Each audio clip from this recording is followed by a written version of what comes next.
what's going on, guys? Mush back at it with another video. In this video, I want to take a look at some pretty decent PC hardware sales that are on sale right now. Not graphics cards or anything, but we got a couple of mice and also a pretty good monitor that is seeing a little bit of a discount. We'll go over that, and also there's a pretty decent Humble Bundle that is alive right now, and a couple of pretty good deals over on Steam, so more on that at the end of this video. But first of all, want to shout the Logitech G305 Lightspeed wireless gaming mouse. That is down to $39.99 over on Amazon.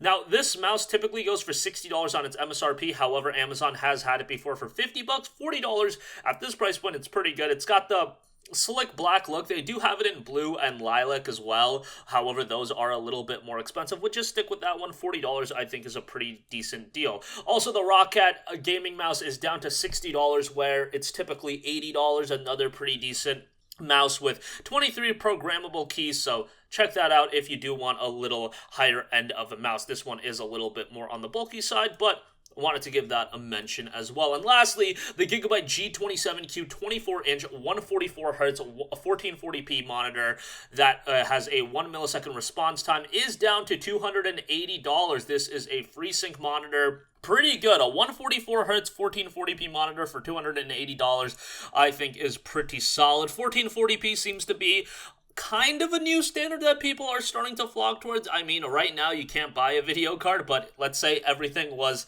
ideal and things were at MSRP, I think a lot more people would be moving to 1440p just because even mid-range GPUs can excel at this resolution now. I still think the majority of people are going to stick to 1080p, but 1440p 144Hz is the monitor configuration I run, not this monitor. I have a Dell 1440p 144Hz, and I love 1440p 144Hz. I think I'm going to stick with that for the foreseeable future, and it provides an ideal gaming experience for me. Like, for a long time, I memed on 144 Hz and 144 frames. I didn't think I was going to see that big of an improvement, but then I actually got the monitor in, and I was like, oh crap, there's actually quite a bit of a noticeable difference when you go from 60 FPS to, higher than 60 FPS. 60 FPS looks great, and it still is very much serviceable, but I am definitely about that, 80 to 120 FPS now, or even going a bit higher than that. And 1440p obviously looks great.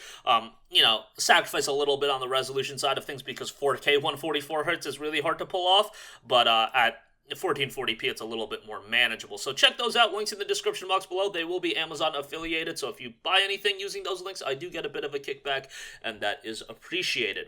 Okay, moving on from that, do want to note that Humble has got the Humble Tales of Love and Adventure bundle right now. The base tier at pay $1 gets you Tales of Monkey Island Complete Pack, which is pretty good. Beat the average of $7.97, you'll get Neo Cab, Half Past Fate, Reventure, and probably the best one, Telltale Batman Shadows Edition. That includes Season 1 and 2. That is pretty solid for what you're getting out of that.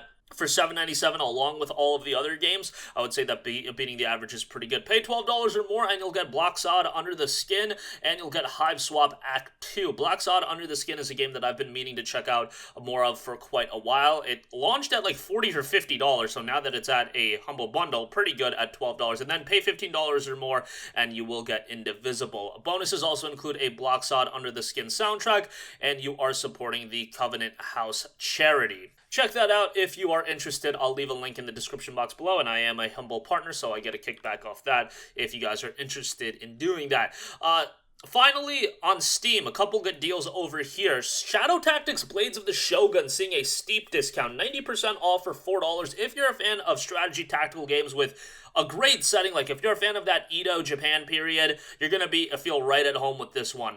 It's noted that this is the highest discount ever, and yeah, I don't think I've seen it for $4. I think I've seen it for $5 before, but yeah, great tactical game, overwhelmingly positive reception on Steam, 96% positive, 85 on Metacritic, and for $4, it's a great deal. There is a demo available if you're not completely sold on it, so check that out if you are a little bit on the fence, but I'm pretty sure you're going to like it. It's not too difficult to run, but if you can max it out, the game does look quite good, so love the art style in it. Check it out if you're interested. And lastly, Frostpunk is 66% off for $10.19. This is done by 11-Bit Studios, the same guys that brought you This War of Mine.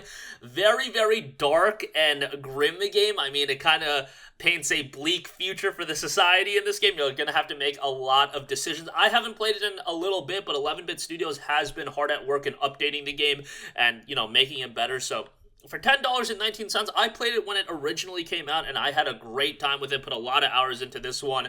And if you're into those city building titles with a little bit of a darker twist, I think you will really enjoy Frostpunk. So check that out. I think at $10.19 it's pretty good. There is a Game of the Year edition for $29.47, and then they even have an 11-Bit Studios bestseller bundle for $65, but that includes a lot of stuff. So that's going to wrap up this one.